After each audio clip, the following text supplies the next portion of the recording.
Welcome back to Clues, Crimes, and Cozy Times, the podcast where you get access to all of CJ Bellvue's mystery files. For free.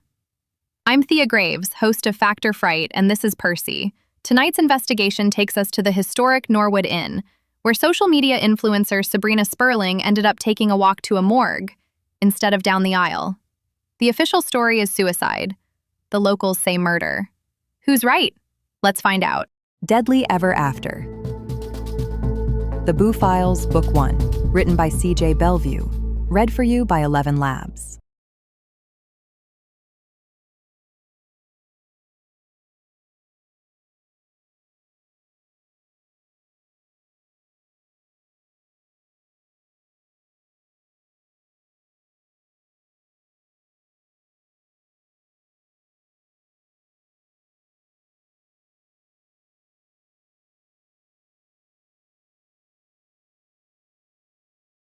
Chapter 4. Declan inhales sharply beside me. Sabrina? My voice refuses its professional register. I kneel beside the body, camera balanced on one knee. The viewfinder shows what I don't want to see. The purple face, the bulging eyes, the veil embedded in her throat like a garrote. "Tick-tock, content queen," I mutter, but my hands shake on the camera. No quip fires back, no groan, nothing. Declan lowers his rig and crouches opposite me.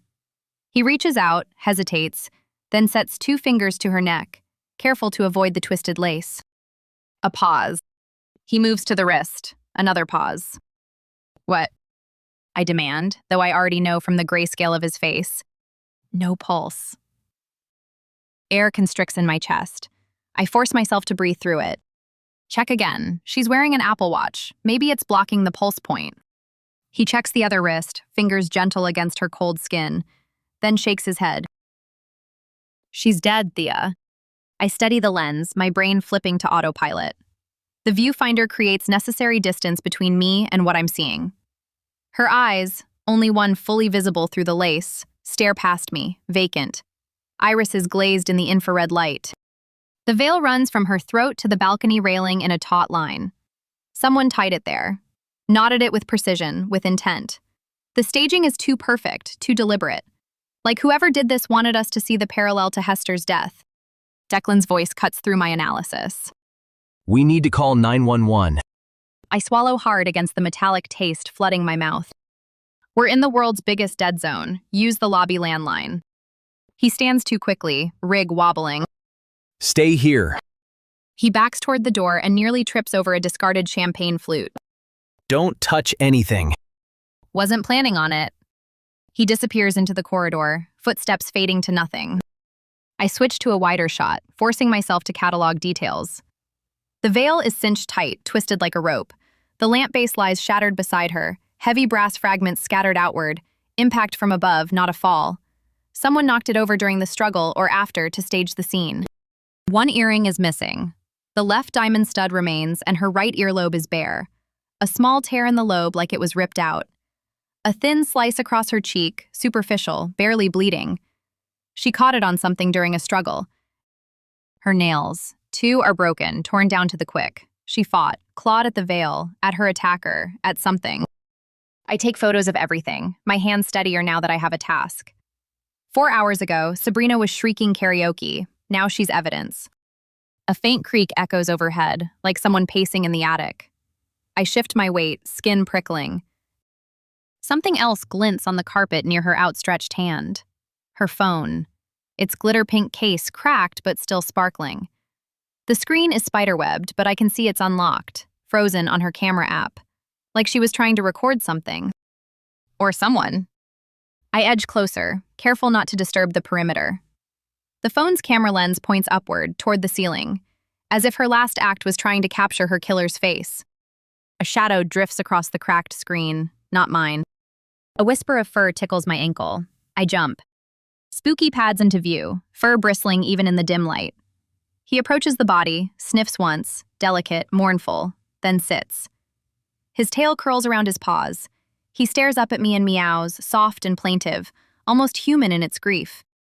"Noted," I tell him. He meows again, longer this time, then turns to stare at the balcony doors where they stand open to the night. Wind stirs the curtains, carrying that scent, lilac and wet stone and something older. I follow his gaze. Hester stands on the balcony in her water-stained wedding dress, wet hair dripping phantom water onto phantom floorboards. The livid bruise around her throat is a perfect match for the marks on Sabrina's neck. She's staring down at the body with an expression I can't read. Satisfaction? Regret? Vindication? Our eyes meet. Then, slowly, she raises one hand and points, not at Sabrina, but down, at something specific near the body. I follow her finger. There, barely visible against the dark Persian rug, a thread, coarse, black, caught in the lace of the veil where it wraps around Sabrina's throat. When I look back up, Hester is gone, but the curtains still move where she stood, billowing inward on cold air. I crouch beside the thread, frame it in my viewfinder. Too thick for the veil's delicate lace. This came from somewhere else. Someone else. Footsteps pound in the hallway as Declan returns. EMS is en route. He says. Police too. Chief Hall's coming herself. I stand, wiping my hands on my jeans, though I haven't touched anything. Good. We need to secure the hallway before... A door slams below, more footsteps on the stairs. Declan positions himself at the doorway. I'll keep people out. You document what you can before they take over. I nod. Grateful. We work in sync sometimes, despite everything. Hadley appears behind him, phone pressed to her ear, face pale beneath her dark eyeliner. She freezes when she sees the scene. Yes, officer, she says into the phone, voice shaking slightly. Second floor bridal suite. No, she's not breathing. No pulse. She pauses, listening. All right. She lowers the phone, fingers trembling. Chief Hall will be here in 10 minutes. I nod. Good. Hadley stares at Sabrina, at the veil tied to the balcony railing in a perfect echo of how they found Hester. Her throat works. Just like Hester. She whispers. She gestures with one hand, the motion helpless. They said she climbed over and... We need to keep everyone out, I say. This is a crime scene. Declan nods. I'll handle it. Behind Hadley, more commotion erupts in the stairwell. A male voice, raw with panic, echoes through the inn. Where is she? Sabrina! Sabrina! Hadley's eyes widen. Oh God, that's Cam. Cam crashes into view, dark hair disheveled, still wearing what looks like a rumpled button-down and jeans, like he threw on whatever was closest when the police called. Cameron Lewis, the groom. His eyes find the open doorway, the body visible beyond Declan's shoulder, and his face drains of all color. No. No. He tries to push past Declan. Declan catches him by the shoulders. Sir, you can't. That's my fiancé. Cam's voice cracks. I need to... I'm sorry, but this is a crime scene. You can't contaminate... Cam's knees buckle. Declan struggles to hold him upright. The man is making sounds now. Not words, just raw, animal grief. Hadley stands frozen, her face a mask of complicated emotions I can't quite parse. Grief? Guilt? Something else? Ariella appears at the top of the stairs. She's changed out of her cardigan into a simple hoodie, hair pulled back, glasses slightly fogged from the cold. She takes in the scene and scurries toward Cam. I've got him. Her voice is quiet but steady. She slips under Cam's other arm, helping Declan guide him away from the doorway. Come on, let's sit down. I need to see her. I know. Ariella's tone is gentle, the kind you'd use with a frightened child. But not like this. Not right now. Come on. She and Declan maneuver him to the hallway bench, an antique thing that groans under the weight. Cam collapses onto it, head in his hands, shoulders shaking. Ariella crouches in front of him, one hand on his shoulder. Breathe. Just breathe. Grace Lewis appears at the top of the staircase. She's dressed, fully, coat on, not a hair displaced, which means she was either still awake when the sirens arrived, or she gets ready faster under pressure than most people do on a good day. She descends without hurrying, one hand trailing the banister, and takes in the hallway tableau with eyes that miss nothing and show very little. Cam on the bench. Ariella crouched in front of him, Hadley on his other side. The sealed suite door with its crime scene markers visible through the gap. She doesn't make a sound. She moves to Cam and places one hand on the back of his head. Brief, deliberate. The gesture of a woman who expresses love through contact rather than words, then straightens and steps back. She looks at the suite door for a long moment. Then she looks at Hadley. Whatever passes between them in that look, Hadley is the one who breaks it. We were supposed to get married today. Cam chokes out. Today? I should have called her back. She kept calling, and I was drunk and stupid, and I didn't. This isn't your fault. Ariella insists.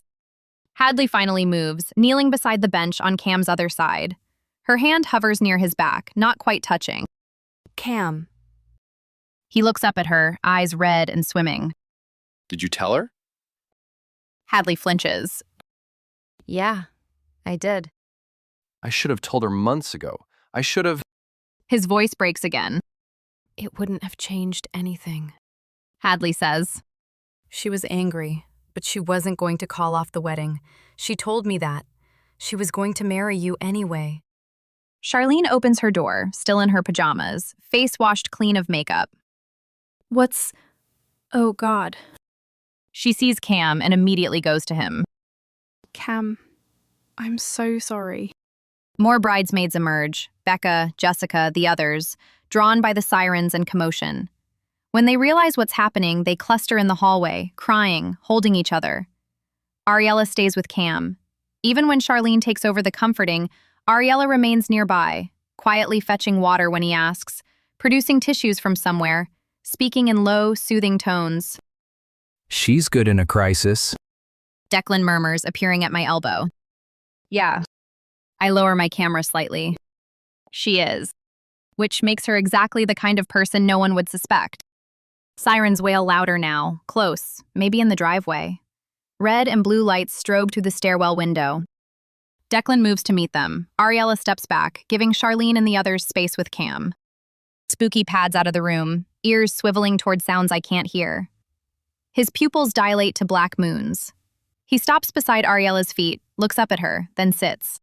She reaches down absently to scratch behind his ears. Hadley backs out, phone already ringing someone else, her mother probably, or the inn's lawyer. This is going to be a PR nightmare. I turn back to Sabrina. Whoever did this knew the legend, knew the details. This was planned, calculated, definitely not an accident. Voices layer over each other. Staff, guests, the crackle of a radio from outside. Through the stairwell window, red and blue strobes paint the ceiling in slow, nauseating rotations. I lean over the railing. Daniel and Raymond Lewis are at the far end of the lobby, standing near the fireplace. Raymond has his hand on the mantel. Daniel stands slightly behind him and to the left, arms loose at his sides, watching the front door. Two of the inn staff members pass within feet of them on their way to the door. Both register the Lewis men with a glance and keep moving. Declan gazes at Sabrina, shoulders weighted. When we were joking about lawsuits, I thought it would be for property damage. Somebody just upgraded to homicide. That's all for now, but this case isn't closed just yet. Join me next time as we continue to unravel this case, one clue at a time. Until then, trust the evidence, question the impossible, and remember, every ghost has a story. Good night, and I'll see you in the next investigation.